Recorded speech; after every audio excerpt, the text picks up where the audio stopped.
el mediador de un nuevo pacto. Este es el tema que vamos a desarrollar hoy.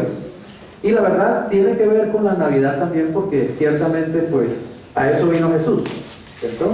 Jesús vino a establecer un pacto, y un pacto nuevo, y un pacto mejor que cualquier otro pacto. Y la bendición que tenemos es entrar nosotros en ese pacto, es decir, formar parte de ese pacto, claro, recibir las bendiciones, los beneficios de ese nuevo pacto que Jesús vino a establecer con su muerte, con su resurrección. Así que vamos a meditar en esto, basados en el libro de Hebreos, en el capítulo 8, versículos 1 al 13. Solo me voy a basar en esos 13 versículos de Hebreos capítulo 8. Y es precisamente acerca de que Jesús es el mediador de un pacto que es nuevo, establecido por Dios, por todos los que creemos en Él. Lo primero que comienza a hablarnos aquí, o a decirnos el autor de Hebreos, recuerden que esta es la epístola a los Hebreos, es decir, es una epístola que se le escribió básicamente, prioritariamente a judíos, ¿está claro? A judíos no convertidos a Cristo y a judíos convertidos a Cristo. Es decir, esto es para la mentalidad de un hebreo, de un judío. Obviamente, como es palabra de Dios y está en el Nuevo Testamento, los principios son aplicables también a los que no somos judíos. Los principios son aplicables a nosotros los cristianos, la iglesia de Jesucristo. Pero cuando uno lee Hebreos, uno prioritariamente debe colocarse en los pies de un judío. Es como cuando uno lee el Evangelio de Mateo también. Uno debe colocarse en los pies de un judío, porque Mateo es un evangelio escrito directamente para los judíos, es la mentalidad de un judío. Así que es bueno, digamos, tener eso en cuenta, porque eso nos permite entender mejor muchas de las cosas que están ahí escritas, inspiradas por el Espíritu Santo. Y de lo primero que comienza a hablar aquí el autor de Hebreos, que posiblemente sea el apóstol Pablo, todavía no hay una claridad exacta sobre eso, no se sabe si esta epístola es de Pablo o es de algún otro siervo de Dios. Personalmente para mí es de Pablo, ¿cierto? Pero pues lo que yo diga no es tampoco, digamos, la última palabra, pero yo lo tomo como que es el apóstol Pablo quien escribe esta epístola. Y lo primero que él comienza a hablar, y él viene hablando, digamos, si usted lee el libro de Hebreos, usted se va a dar cuenta que la epístola comienza hablando de que Jesús es aquel por medio del cual Dios ha hablado en estos tiempos.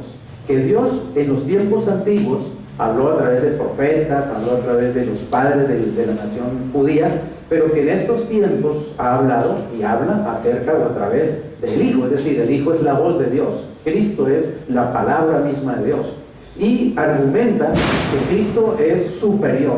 La epístola comienza mostrando que Cristo es superior, que Cristo es superior a los ángeles. Que Cristo, por ejemplo, para los hebreos, imagínense decirles que Cristo es superior a Moisés, ¿sí?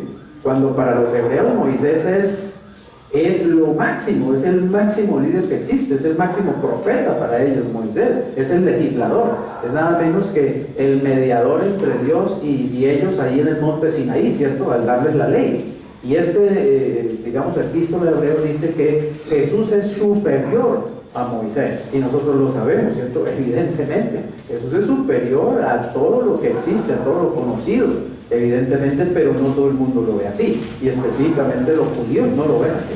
Para ellos es una ofensa decir que Jesús es superior, por ejemplo, a Moisés. Sin embargo, la epístola comienza precisamente a argumentar por qué Jesús es superior a Moisés, y habla también, digamos, del sacrificio de Jesús, ¿cierto? Y habla de algo muy importante, el sacerdocio de Jesucristo, que es algo que a veces los cristianos no tienen muy claro y que mucha gente no conoce acerca del ministerio de Jesús, que es el sacerdocio de Jesucristo. Y de eso, digamos, viene hablando la epístola de los Hebreos en el capítulo 7, precisamente habla de que el sacerdocio de Jesucristo es un sacerdocio superior a cualquier otro sacerdocio, porque no es conforme al sacerdocio levítico, sino que es conforme a una orden superior, que se llama sacerdocio según Melquisedec. Todos los sacerdotes del Antiguo Testamento, es decir, el sacerdocio que Dios estableció, ¿cierto? El sacerdocio que Dios mismo creó, porque eso no lo creó el hombre.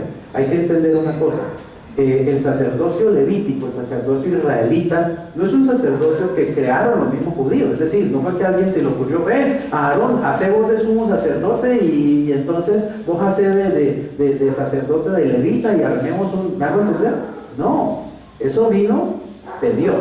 La verdad, para mí es el único sacerdocio que viene de Dios. Todos esos otros sacerdocios que hay por ahí se los inventó el hombre, realmente se los inventó la religión después del siglo III, después de Cristo. El único sacerdocio realmente creado por Dios es el que está en la Biblia, es el que está en el Antiguo Testamento, y es el único sacerdocio creado por Dios. Lo hizo dentro del pueblo de Israel, y lo hizo dentro del pueblo de Israel con una tribu específica, los de Leví. Por eso le llaman levitas, los descendientes de Leví. Es decir, oiga bien, ni siquiera en Israel cualquiera que fuera de una tribu que no fuera la de Leví podía ser sacerdote.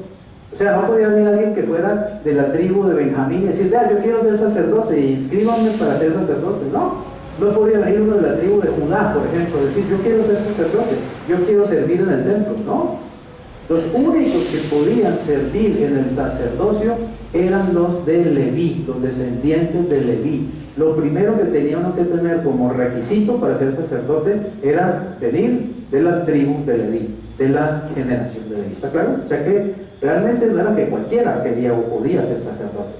Así que eso lo estableció Dios en el Antiguo Testamento. Pero oigan bien, lo que la Biblia enseña es que ese sacerdocio iba a servir temporalmente, que eso iba a ser una cosa que iba a funcionar por un tiempo hasta que viniera el sumo y verdadero y eterno sacerdote, Jesucristo el Señor. Una vez venido Jesucristo, todo ese otro sacerdocio desaparece, no se necesita. La verdad es que hoy no necesitamos un sacerdote, con todo el respeto de la organización religiosa que se basa en eso, pero no necesitamos un sacerdote, porque tenemos un sumo sacerdote, se llama Jesucristo, que ya ofreció el sacrificio perfecto. Y de eso es que habla Hebreos. Si usted lee el libro de Hebreos, usted se va a dar cuenta. Precisamente fue leyendo el libro de Hebreos hace muchos años que yo me puse a pensar, bueno, y entonces este sacerdocio que existe hoy en la religión tradicional, ¿de dónde vino? ¿Lo estableció Dios? No lo estableció Dios, qué pena. Lo creó el hombre que creó una organización religiosa y estableció sumo pontífice y toda esa organización eclesiástica y todo eso ¿para qué? Realmente, ¿por qué? Porque el hombre es feliz poniéndose por encima de los demás, porque el hombre es feliz enseñoreándose de los demás. Toda esa casta sacerdotal no es sino enseñorearse de los demás, de la gente ignorante, de la gente que no conoce realmente la palabra de Dios, del que no sabe que Cristo lo hizo libre de todos esos sistemas religiosos. Pero es que el mundo funciona así, ¿o no? En el mundo, la política, ¿qué es la política? Se enseñorea del resto. ¿Qué es en la economía? Una cantidad de gente que se enseñorea del resto.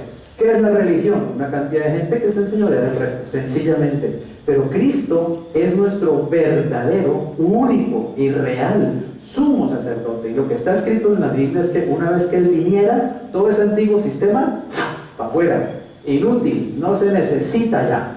Amén.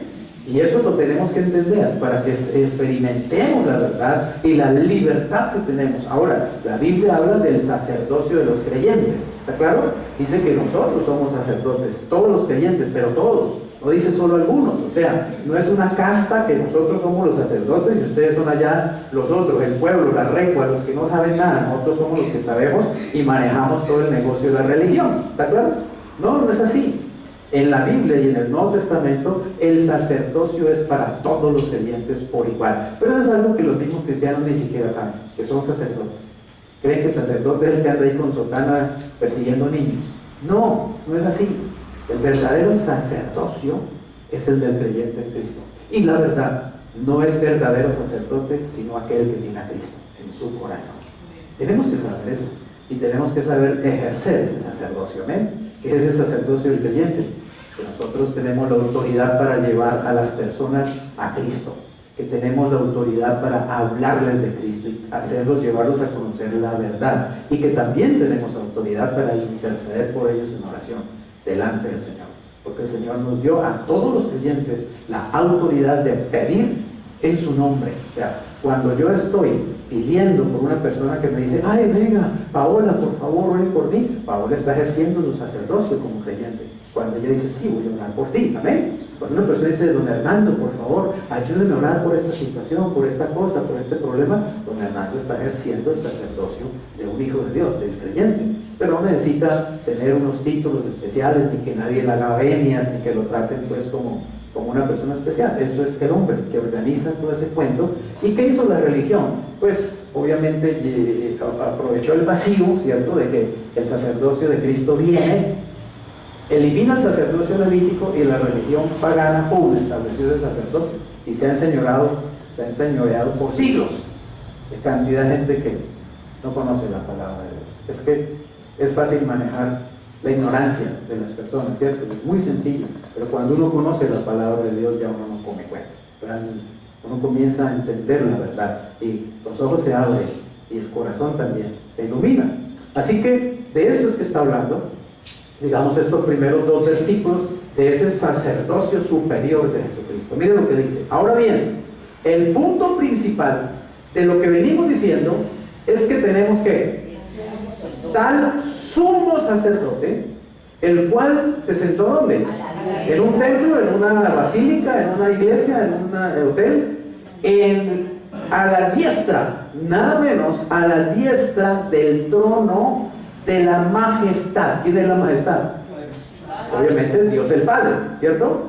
¿Y dónde se sentó? En los cielos. Él es, obviamente, ministro, oigan esto, ministro del santuario y de aquel que verdadero tabernáculo que levantó ¿quién? El Señor y no el hombre. Pero es que el hombre es feliz haciendo sus propias cosas y levantando sus propios cuentos, ¿cierto? No, es lo que el Señor establece, lo que realmente es verdadero y es lo que permanece. Ahora miren, este sumo sacerdote, Jesucristo, no es de la orden de los sacerdotes judíos. ¿Por qué? Porque el sacerdocio judío, ya les decía, viene por Leví, ¿cierto? Está establecido por Leví. Pero Jesús no es de la tribu de Leví. ¿Y cómo viene a ser entonces sumo sacerdote si Jesús no es de la tribu de Leví? ¿Saben de qué tribu es Jesús? ¿Sabe alguno? ¿De qué tribu es Jesús? De Judá. Por eso se le llama el león de la tribu de Judá. O sea que Jesús no es descendiente de Leví, sino de Judá. Por lo tanto, Jesús no podría ser un sacerdote en el orden arónico, porque no califica por descendencia. Pero Jesús viene de Judá y Jesús entonces recibe una orden superior, dada por el Padre evidentemente, ¿cierto? Que no es el sacerdocio levítico, sino que es el sacerdocio según el orden de Melquisedec. ¿Y saben cuántos sacerdotes según el orden de Melquisedec hay en la Biblia? Uno, Jesucristo. Hay más sacerdocios de Melquisedec. Nadie puede decir ahora parecerse diciendo, nosotros somos sacerdotes de Melquisedec y no sé qué. Bueno, no faltaría quien se invente su puesto y mucha gente que le crea, ¿cierto? Pero el verdadero sacerdocio de Cristo es según Melquisedec. Quiere decir que es superior a todo sacerdocio. Es más, el sacerdocio levítico ya fue, y arónico ya fue abolido. Solo queda el sacerdocio de Jesucristo. Por lo tanto, ese es el único sumo sacerdote que yo necesito. No necesito más sacerdotes. Con Cristo me basta y realmente me sobra. Y eso es lo que tengo que entender según la palabra de Dios. Y debo acercarme a este sacerdote maravilloso que ya ofreció el mejor sacrificio a mi favor. Así que Él es sumo sacerdote. Él está sentado a la diestra de Dios el Padre. Imagínense. ¿Para qué le voy a decir yo, por ejemplo, a Andrés, Andrés, hombre, ¿por qué no me ayudas ahí un poquito con Dios el Padre? Mira, vos que tenés vara alta con el Señor. Si yo puedo llegar a Jesús que está sentado a la diestra del Padre, ¿vamos a entender? Tenemos la palanca más poderosa, la palanca directa. Pero la gente que se le ha enseñado, ¿y qué enseña la religión? Tiene que ir a través del sacerdote. Y además le ponen a los santos y le ponen a las 11.000 vírgenes, entonces confunden todo el asunto.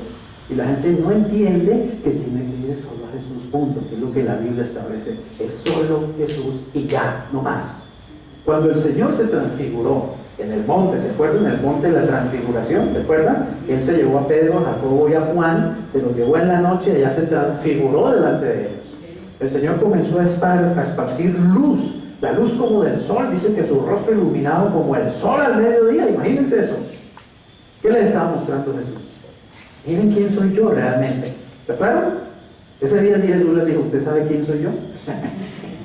¿Está claro? Y les mostró quién era Él realmente. ¿Está claro? Él es Dios. ¿Está claro? Él ilumina como el sol. Él es la luz de todos los hombres. Y aparecieron Moisés y Elías, dos personajes muy importantes para los hebreos. Moisés es lo máximo en cuanto a la legislación y Elías es lo máximo en cuanto a la profecía. Y Dios hizo que aparecieran Moisés y Elías y conversaron con Jesús. Pero luego dice que vino una nube, que era la presencia de Dios el Padre, ¿cierto? Y desaparecieron Moisés y Elías y solo quedó Jesús. ¿Qué les estaba diciendo el Señor ahí a los apóstoles? ¿No es Moisés? ¿No es Elías? Es este. Es mi hijo. Abre los ojos y entiéndelo de una vez. Es mi hijo. Y la voz dijo exactamente eso. Dijo, este es mi hijo amado. A él oíd. A él oigan. Y el libro de Hebreos comienza precisamente diciendo eso. Dios, habiendo hablado en otro tiempo a los padres por los profetas, en estos postreros tiempos nos ha hablado por el Hijo. O sea, oigan al Hijo, escuchen al Hijo. ¿Pero qué está haciendo la gente? Buscando santos, vírgenes, ángeles y cantidad de cosas. Muchos están buscando a la abuela, a mi abuelita que se murió, que era tan buena, para que me ayude, para que me haga un favorcito, que me haga... No hace eso la gente. Anoche me decía una persona, ay, ¿sabe? Me han dicho que es bueno tener gatos en la casa porque los gatos traen buenas energías, porque los gatos absorben las malas energías, las energías y las energías. ¿Qué gato? Ni qué tan caliente. Yo tengo a Cristo. Amén. Yo tengo a Cristo. Y Cristo me sobra y me basta. Y quiero que los demás entiendan eso. ¿Por qué no lo pueden entender? ¿Por qué tienen la venda en los ojos? Porque no les ha amanecido. Porque no ha venido a ellos el Espíritu de Dios. Realmente es el único que le da una claridad. Amén. La verdad. Cristo es la verdad. Cristo es la luz. Cristo es el sumo sacerdote sentado a la diestra del Padre. Y oiga esto, ministro del santuario. ¿Pero cuál santuario? El que está allá, no en Roma, ni en París, ni en Washington, ni en Colombia, allá, ni en Jerusalén ni siquiera. Está en el cielo del santuario. Y oiga bien, dice que Él es ministro del santuario. O sea que Él está ministrando en este momento como sumo sacerdote en los cielos. Usted no quiera que, porque dice que Cristo está sentado ahí a la diestra del Padre, Él está simplemente sentado medio adormilado. No, Él está ministrando.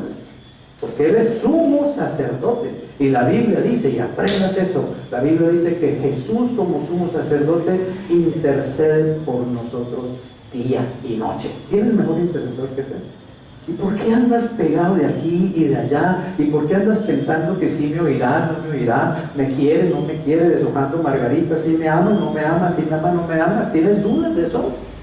Es tu pastor, es tu sumo sacerdote, es tu mediador, es tu intercesor. Intercede por ti, dice la Biblia, día y noche, día y noche. Pero tienes que creerlo.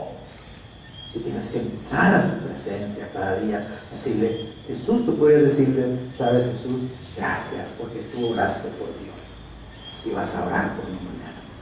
Y lo hacen todos los días dice la palabra de Dios. ¿Y saben de quién intercede Jesús? No ante una foto, ni ante un muñeco de madera, ni eso, habla cara a cara con el Padre, porque está sentado a la diestra del Padre. Cuando Jesús necesita hablar con el Padre acerca de ti, solamente tiene que voltear su cara y hablar con el Padre. Decirle, Padre, tengo algo que pedirte acerca de Don Omar. Tengo algo que pedirte acerca de Nayel, Padre. Señor, Rubiela está pidiendo algo que ella necesita. Padre, escucha, ¿entiendes eso? Puedes tener mejor intercesor, puedes tener mejor abogado, puedes tener mejor amigo.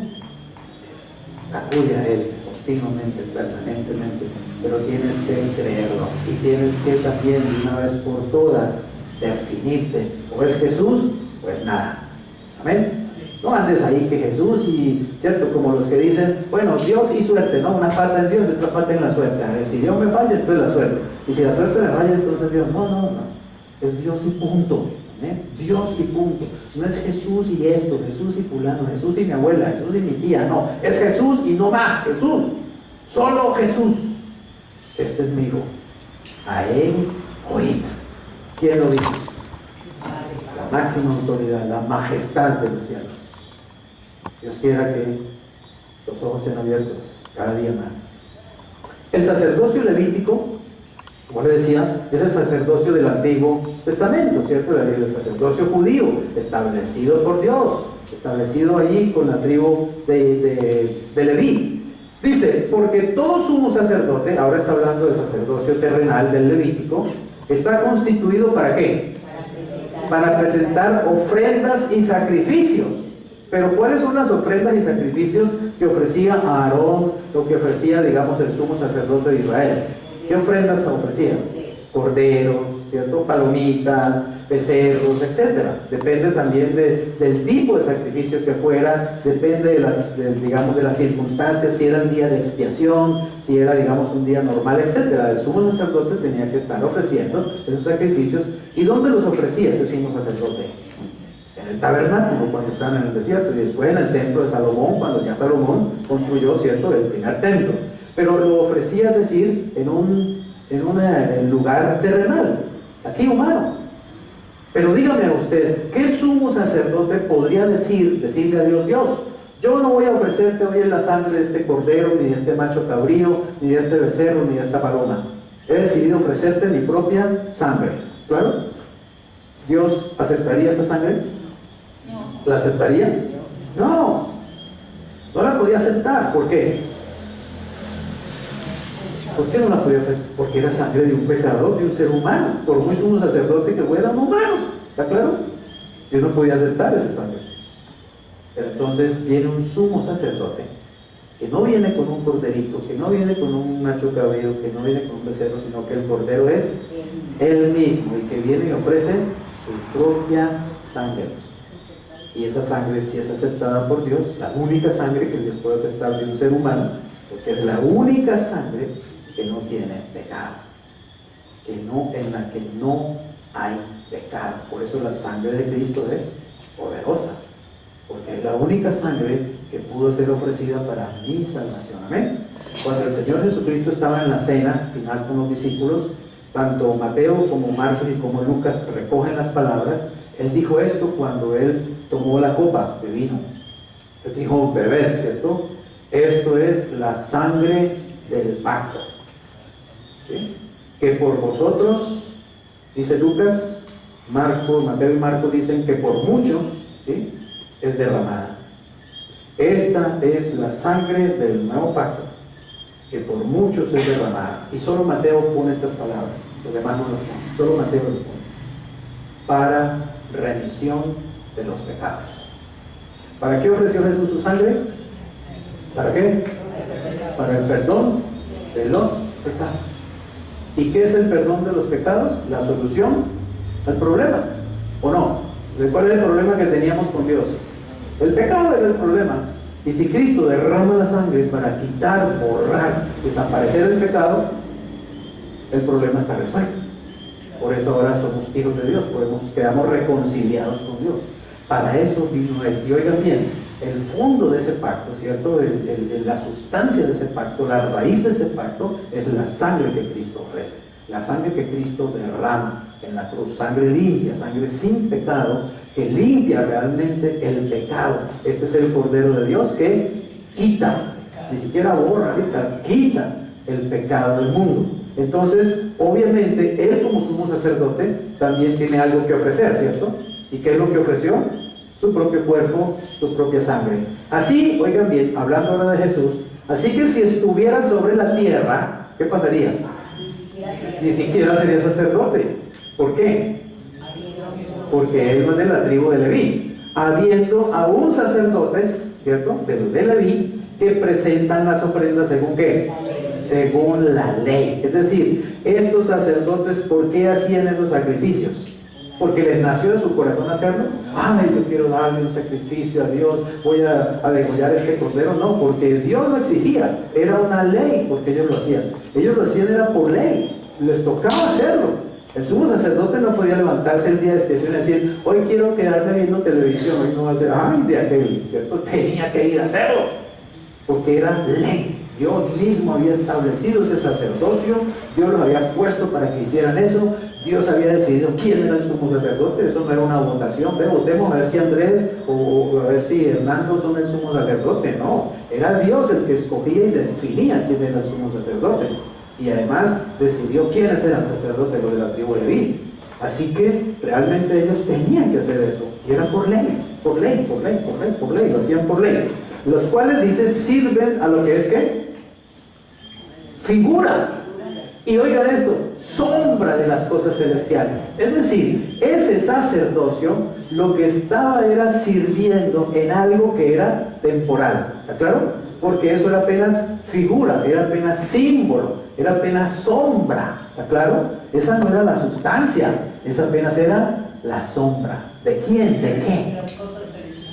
De las cosas celestiales. Quiere decir entonces lo siguiente, a ver, veámoslo ahí. De las cosas celestiales, como se le advirtió a Moisés cuando iba a erigir el tabernáculo, ¿cierto? En el desierto, diciéndole, mira, haz todas las cosas conforme a ¿qué? Al modelo que se te ha mostrado en el monte. Oigan bien, si Moisés hizo ese tabernáculo de acuerdo a un modelo, la pregunta es, ¿el tabernáculo era lo definitivo o el tabernáculo era apenas la representación de un modelo? ¿Ese modelo dónde estaba? En el cielo. Hay un santuario en el cielo, del cual el tabernáculo era apenas una pequeña representación, una sombra, un símbolo. Y los sacerdotes apenas eran un símbolo. El sumo sacerdote era apenas un símbolo de Jesucristo. ¿Claro? El cordero era un símbolo de Jesucristo. El tabernáculo era un símbolo del ministerio mismo de Jesús, del santuario que hay en el cielo, donde en este momento Jesucristo está ministrando. Amén. Y ministrando no por sangre de machos cabríos o de animales, sino por su propia sangre. Pregunta, si Cristo en este momento está ministrando como sumo sacerdote y lo está haciendo por medio de su sangre, ¿habrá necesidad de un sacerdocio en la tierra? ¿Habrá necesidad de hacer sacrificios en la tierra? No. Pero el hombre sigue ciego, actuando, dando palos de ciego, inventándose según la religión, y los judíos siguen haciendo ¿qué? Esperando, ¿cierto?, construir un templo para nombrar un sumo sacerdote. No, ya lo nombraron, ya tienen sumo sacerdote los judíos actualmente, ya eligieron un sumo sacerdote, ya tienen una cantidad de gente de Leví preparándose para sacerdocio. ¿Qué están haciendo ellos? Anhelando que puedan construir un mamotreto ahí de templo físico para poner a unos hombres allí, según la ley, a hacer lo que ya Dios hace rato que abolió. Ellos no han entendido, tienen una venda en los ojos. Pero lo triste es que no solamente los judíos no han entendido, hay millones de cristianos que no han entendido un pito de nada, que no han entendido el sacerdocio de Jesús y no saben lo que es Jesús como mediador, y están buscando otros mediadores por ahí y les enseñan a la gente las ánimas benditas del purgatorio para que intercedan por mí, y les oran a las ánimas del purgatorio. ¿Dónde dice la Biblia que las ánimas, cuál purgatorio? Ni siquiera existe. ¿Entienden lo que es las cosas que el hombre inventa? Y como la gente no lee la Biblia, entonces se creen todos esos cuentos y viven en la ignorancia y se mantienen en la ignorancia, alejados del único que realmente los puede salvar, nuestro sumo sacerdote, Jesucristo, el Hijo bendito de Dios. El sumo sacerdote presenta ofrendas y sacrificios. ¿Lo hace qué? Según la ley. Sirve en un tabernáculo terrenal. En cambio, este sacerdote Jesucristo sirve en el celestial. Y este sacerdote humano sirve a lo que es figura, a lo que es sombra. En cambio, el verdadero está sirviendo en el verdadero tabernáculo, en el cielo. Por él, por Jesucristo, tenemos entonces ¿qué? Lo mejor de lo mejor. Miren lo que dice el versículo 6 y 7. Pero ahora, tanto mejor ministerio es el suyo. O sea, Cristo tiene un mejor ministerio que ese que tenía Aarón y los sacerdotes levíticos. ¿Cuánto es que? Mediador de un mejor pacto. Cristo establece un pacto mejor que el pacto que Dios había establecido en el Antiguo Testamento con Israel. ¿Establecido sobre qué? Mejores promesas. Porque si aquel primero, o sea, el primer pacto del Antiguo Testamento, hubiera sido sin defecto, ciertamente no se hubiera procurado lugar para el segundo, ¿cierto? Si el primer pacto hubiera servido y hubiera sido perfecto, ¿para qué un segundo pacto? O un nuevo pacto, no hubiera sido necesario. Pero el hecho de que haya un nuevo pacto es ¿por qué? Porque el primero feneció, porque el primero no era perfecto, porque el primero no se pudo permanecer. Miren, si usted va a la Biblia y va a encontrar en el Antiguo Testamento, Dios hizo pactos con diferentes hombres en el Antiguo Testamento. Primero con Adán, es el primer pacto que existe. Se llama el pacto edénico o el pacto adánico, ¿sí? El pacto que Dios hizo con Adán. ¿Y cuál fue el pacto básicamente? Que Dios le entregaba a Adán la tierra para que la gobernara, para que la llenara, para que se beneficiara de ella. Pero ¿permaneció Adán fiel en ese pacto o falló? Falló Adán, ¿cierto? Dios también estableció un pacto con Noé, se llama el pacto noénico. ¿Y cuál fue el pacto básicamente con Noé? Que Dios le prometió que nunca más habría un diluvio sobre la tierra. ¿Ha cumplido Dios ese pacto? Nunca ha habido y nunca habrá un diluvio más. Nunca jamás habrá un diluvio sobre la tierra. Pero ¿falló Noé o se mantuvo Noé recto delante del Señor? El capítulo 8 de Génesis nos muestra que Noé falló. Que Noé después digamos, del diluvio, lo primero que hizo fue se pegó una borrachera la tremenda y bueno, pues léalo ahí en la Biblia, ¿cierto? De hecho es un ser humano, no podía permanecer pues sin pecado, ¿cierto? Ahora, luego Dios hace un pacto con Abraham,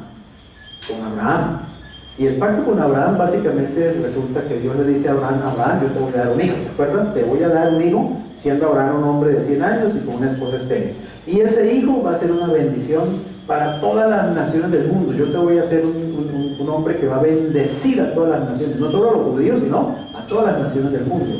Y todos sabemos que el cumplimiento de esa promesa no es Isaac, sino Jesucristo, el descendiente de Abraham que trae bendición a todas las naciones del mundo.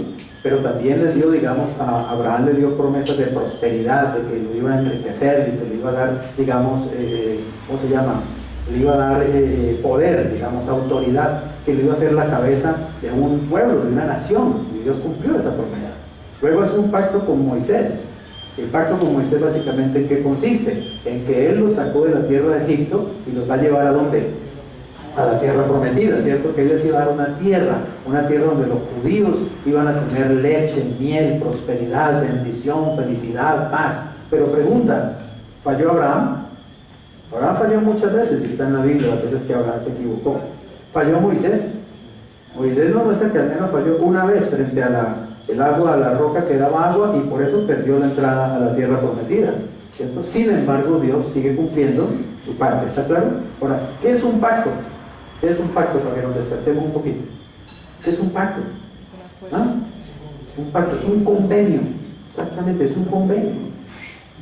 Un arreglo, ¿cierto? Es un arreglo. Normalmente obviamente es entre dos personas, ¿cierto? O puede ser entre varias personas. Es un convenio que una o dos personas hacen y se comprometen, ¿cierto? Un pacto tiene unos compromisos y también tiene unos beneficios, ¿sí? Margarita, hagamos este convenio, ¿cierto? Usted beneficia, yo me beneficio, pero usted también cumple una responsabilidad, yo cumplo una responsabilidad. Eso es un pacto, un convenio.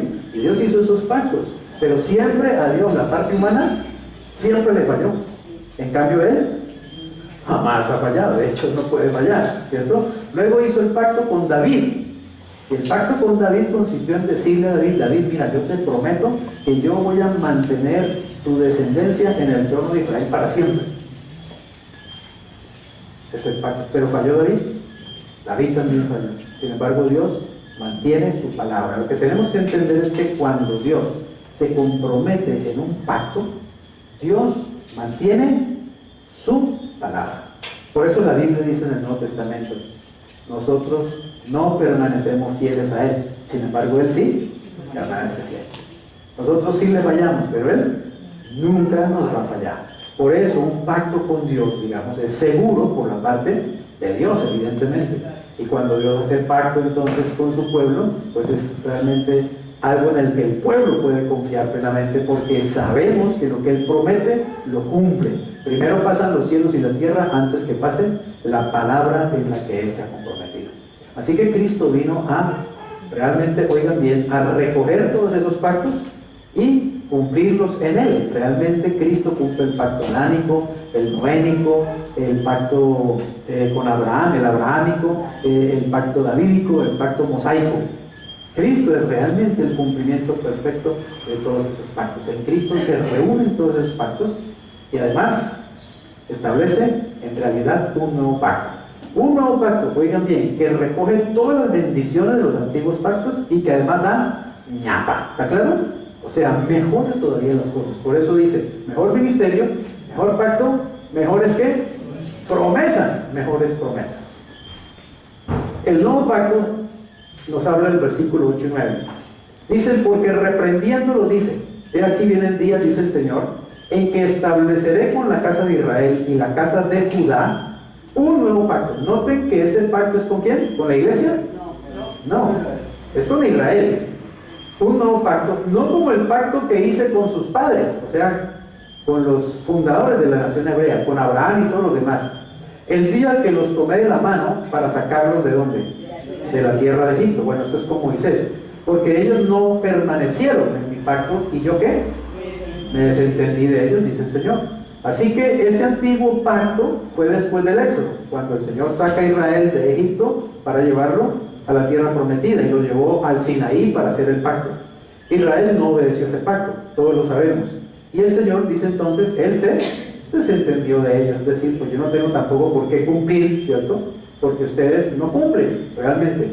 Si uno hace un pacto con una persona, precisamente un convenio, y el otro falla y el otro no lo cumple, yo tampoco estoy obligado a cumplir. Ah, bueno, usted no cumple, tampoco cumple, exactamente, ¿cierto? Bueno, eso pasó, Dios dijo, yo me desentendí porque ustedes no cumplieron.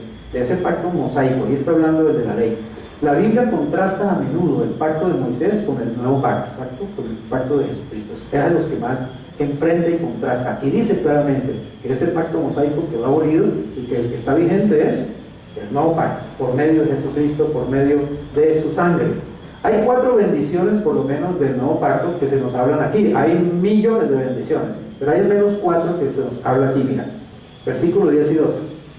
Dice el Señor, por lo cual este es el pacto que haré con quién? Con la casa de Israel. Después de aquellos días, dice el Señor. ¿Sabes cuáles son aquellos días aquí? Cuando Cristo vuelva por segunda vez. Porque Dios todavía no ha cumplido realmente el pacto con el pueblo de Israel. ¿Y por qué no lo ha podido cumplir? Porque Israel no cumplió. Israel rechazó al Mesías. Entonces Dios tuvo que desentenderse de Israel. ¿Está claro? No es que Dios haya rechazado a Israel para siempre. No es para siempre. Pero sí lo ha puesto, digamos, a un lado. Por eso Dios creó la iglesia. ¿Y saben qué es lo bueno de la iglesia? Que nosotros los de la iglesia, los miembros de la iglesia de Jesucristo, realmente vamos a disfrutar de todos los pactos que Dios hizo con los judíos. Nosotros vamos a disfrutar de todas las bendiciones de esos pactos y además disfrutamos de todas las que trae Cristo directamente, o sea, del pacto nuevo de Jesucristo. Realmente la iglesia es el grupo más privilegiado. Es impresionante, es maravilloso ser cristiano, es maravilloso estar en la iglesia del Señor Jesucristo, pertenecer a esa comunidad. Es una bendición muy grande. Uno no se da cuenta de eso si no leyendo el Nuevo Testamento, evidentemente. Del resto, nunca se da cuenta de nada. Ahora bien, quiero devolverme un poquito aquí, allí, lo mejor de lo mejor. Noten que hay una fotografía allí, ¿cierto? Es fotografía de mi Biblia, la más grande que tengo, porque allí dice el Nuevo Testamento ¿de quién? De nuestro Señor Jesucristo. La palabra pacto en la Biblia, en el hebreo, es berit, berit, en hebreo, y en griego es diateke. En el griego, digamos, la concepción de esa palabra pacto es más hacia lo que es un testamento, ¿claro? Un testamento, por eso se dice Antiguo Testamento, Nuevo Testamento, Antiguo Pacto, Nuevo Pacto.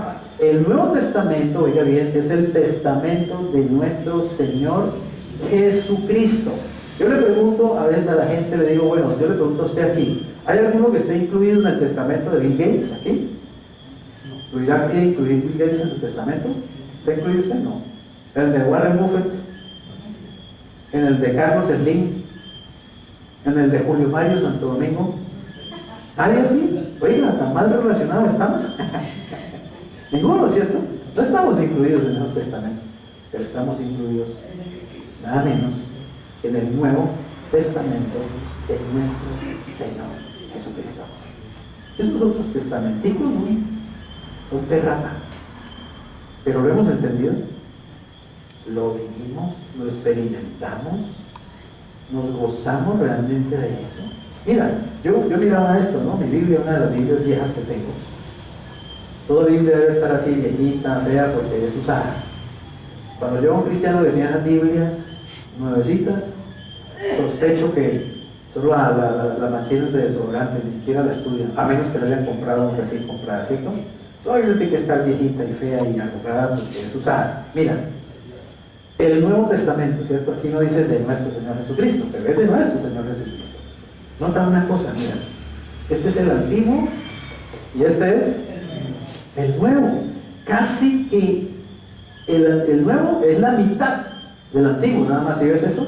Sí. Y sabes, la gran mayoría de cristianos, porque se han hecho encuestas, la gran mayoría, el 90% posiblemente, de los cristianos en el mundo nunca han leído el Nuevo Testamento de nuestro Señor Jesucristo completo. ¡Qué increíble! ¡Qué ignorancia la del pueblo de Dios! ¡Qué ignorantes somos realmente! ¡Qué triste! Mira, es muy grande. Mira esto, este libro se puede leer 4 o 5 veces en un año. Fácilmente se lo puede leer. De Mateo a Apocalipsis. Del capítulo 1 de Mateo al 22 de Apocalipsis. 4 o 5 veces se puede leer. Pero no, es que tanto WhatsApp que hay que leer, no queda tiempo para leer semejante bagatela, semejante chichigua, el Nuevo Testamento de nuestro Señor Jesucristo. ¿Para qué leer eso? Yo estoy muy ocupado para leerme esa tontería. Yo estoy muy ocupado viendo WhatsApps, leyendo telenovelas, telenovelas, leyendo el periódico, si es que leo. Porque la otra cosa triste es que ni siquiera leemos. El pueblo colombiano es un pueblo que no lee. Yo le pregunto a veces a la gente si se ha leído al menos un libro en el año. Ni siquiera se han leído un libro en el año. Por Dios. ¿Qué se puede esperar de un pueblo así? ¿Qué se puede esperar de una gente así? ¿Qué tienen en la mente? Tienen nada. ¿Tienes eso? Propongo en el 2019, Señor, me voy a leer tu testamento, el Nuevo Testamento, me voy a leer completico, de tapa a tapa en el 2019. Es increíble que uno esté incluido en el testamento del Señor Jesucristo y no conozca qué dice allí. Y no esté empapado de él, ¿saben? Todos deberíamos ser expertos en esto, como abogados expertos en conocer este testamento. Deberíamos conocerlo versículo por versículo. Deberíamos saber qué dice allí, qué hay allí para mí. Yo les digo que si a usted, Carlos Slim, lo incluyera en su testamento, usted lo leería completico de tapa a tapa y se lo leería muchas veces, ¿sí o no? Para saber exactamente qué le dejaron, qué le tocó. Pero no lo leemos. ¿Para qué? Qué tristeza. Así que le dejo ese desafío. ¿Qué bendiciones hay de este nuevo pacto? Mire, por lo cual este es el pacto que haré con la casa de Israel después de aquellos días, dice el Señor. Pondré mis leyes ¿dónde? En la mente de ellos y sobre su corazón las escribiré y seré a ellos por Dios y ellos serán a mí por pueblo. ¿Por qué falló el primer pacto? El de la ley. ¿Por qué falló? Porque Dios le dio su ley al pueblo, ¿cierto? Pero no la puso en la mente y el corazón. ¿Entienden eso? La carne humana no puede cumplir eso. Por más que se lo den clarito y todas las normas no las puede cumplir. Por eso falló el pacto antiguo, no porque la ley sea mala. La ley es buena, perfecta, santa y justa. Pero el pueblo es malo. El hombre es pecador. No puede cumplir con esa ley. Entonces, ¿qué hizo Dios? Dijo, ahora voy a hacer un pacto nuevo. ¿Y saben qué dijo?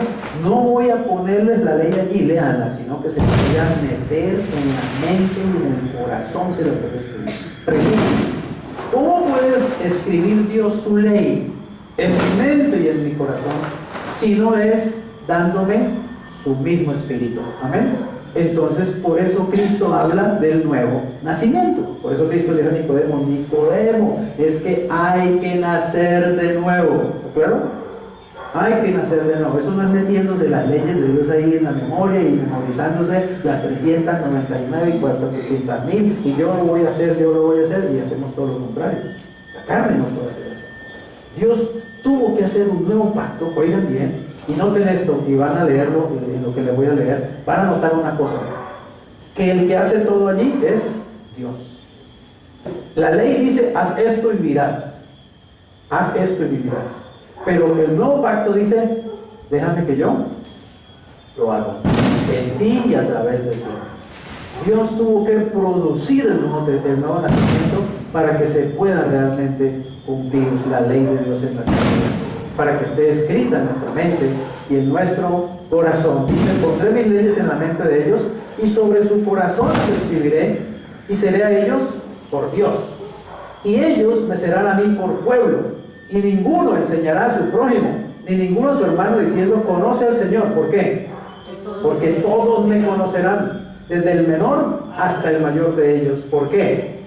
Porque seré propicio. ¿Se acuerdan de la propiciación? Seré propicio de sus injusticias y nunca más me acordaré de sus pecados y de sus iniquidades. Noten que en el nuevo pacto el que establece todo es Dios. Oigan bien, este es un pacto unilateral. Allí Dios no está diciendo, vengan ayer, arreglemos, ¿me hago entender? Venga, Jacqueline, arreglemos esto. No, Dios dice, yo voy a hacer esto y punto. Es unilateral, es incondicional ese pacto. Y es eterno. Y es seguro, ¿saben por qué? Porque Dios es el que se está comprometiendo con el 100% de ese pacto. ¿Lo va a cumplir? ¿Lo cumplirá? Claro que lo va a cumplir. Es seguro, por eso la salvación es eterna, porque la salvación está incluida en ese pacto. No es Dios diciendo, haga esto y te salva. Dios dice, voy a hacer esto para salvarte, porque no hay una forma en que te pueda salvar. Amén. Si dejo que lo hagas tú, nunca te vas a salvar. Entonces Dios dice, lo voy a hacer yo. Voy a escribir mi ley. Yo voy a ser su Dios y ustedes van a ser mi pueblo. Nadie va a tener que decirle al otro, vea, ayudarme a conocer al Señor. Ustedes todos me van a conocer. ¿Por qué? Porque Dios está dentro de cada uno y el Espíritu Santo te da entendimiento para ir conociendo a Dios. Obviamente hay que leer la palabra de Dios, eso es lo que hay que hacer, leer la palabra de Dios, leer el testamento de nuestro Señor Jesucristo. Hay que meterse allí. Entre más te metas y más conozcas, más vas a entender. Entre más entiendas, más vas a vivir, más vas a experimentar. ¿Amén?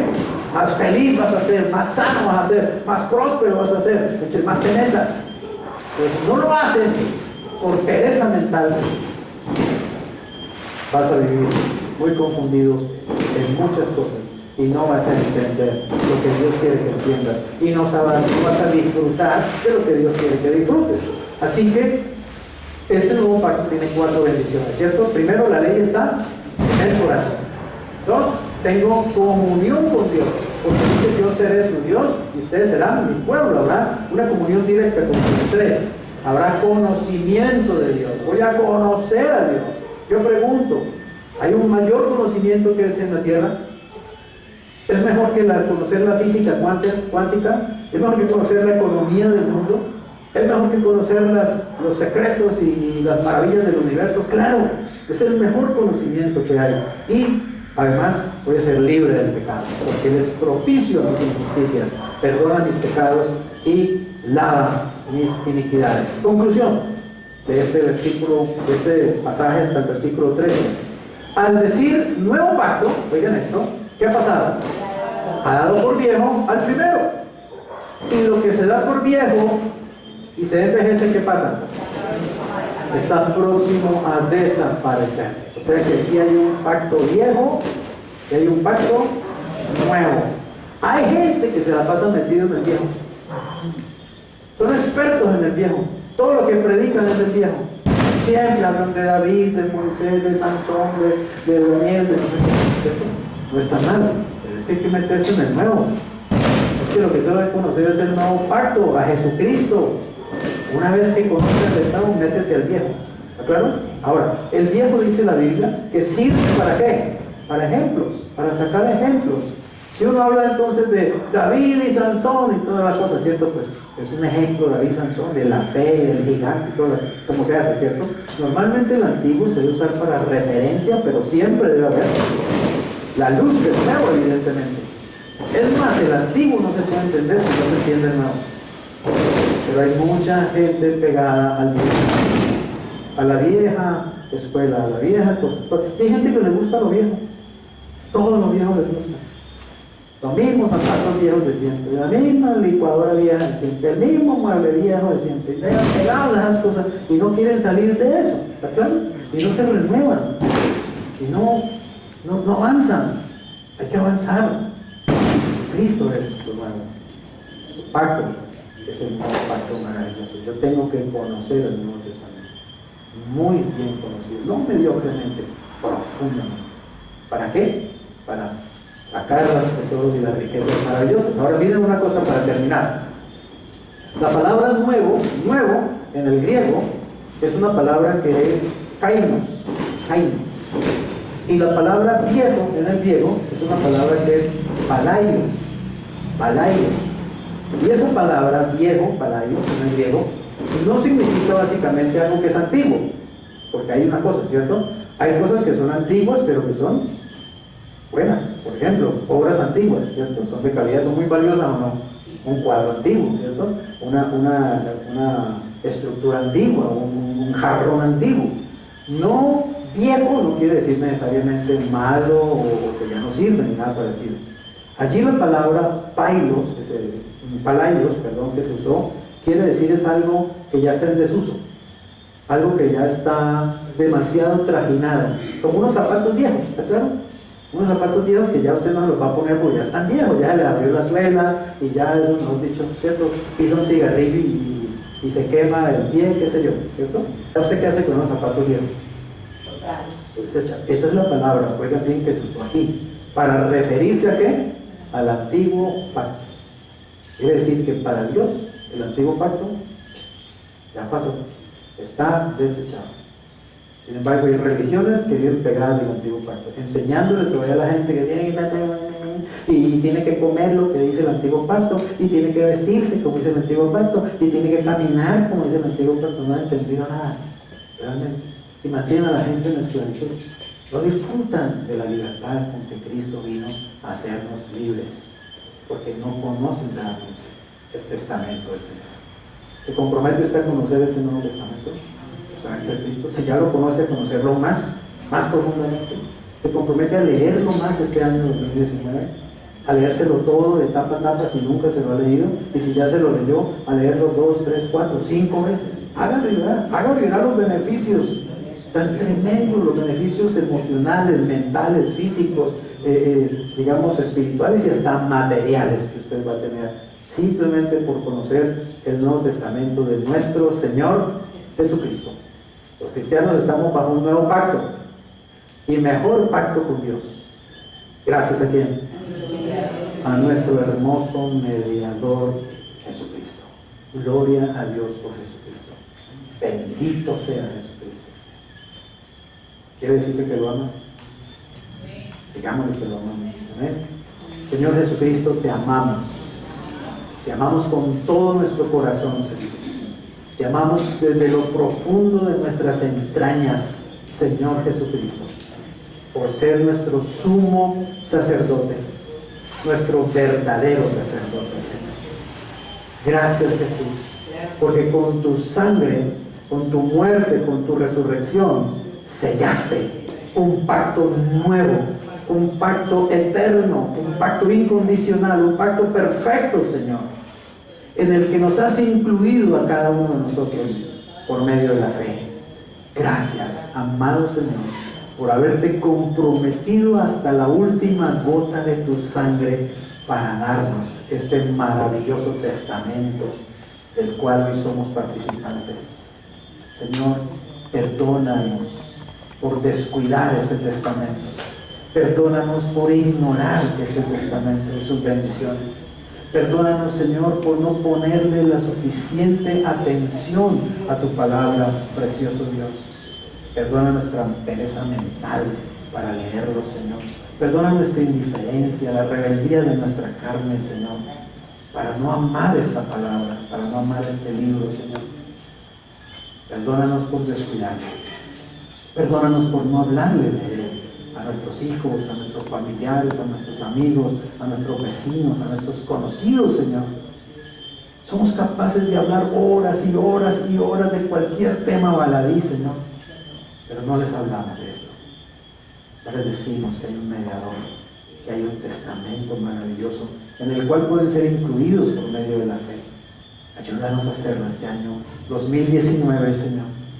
Abre más y más los ojos de nuestro entendimiento y de nuestro espíritu, Señor, y por medio de tu ley escrita en nuestra mente y en nuestro corazón, envíanos a aquellos que aún no te conocen, Señor, para exponerles estas maravillas de tu palabra, Señor. Gracias por darnos el privilegio de conocerlas y de poder compartirlas. Te damos a ti toda la gloria, toda la honra, a ti, Señor Jesús, a ti, Padre amado. En Cristo oramos, Señor. Amén. Amén. Amén.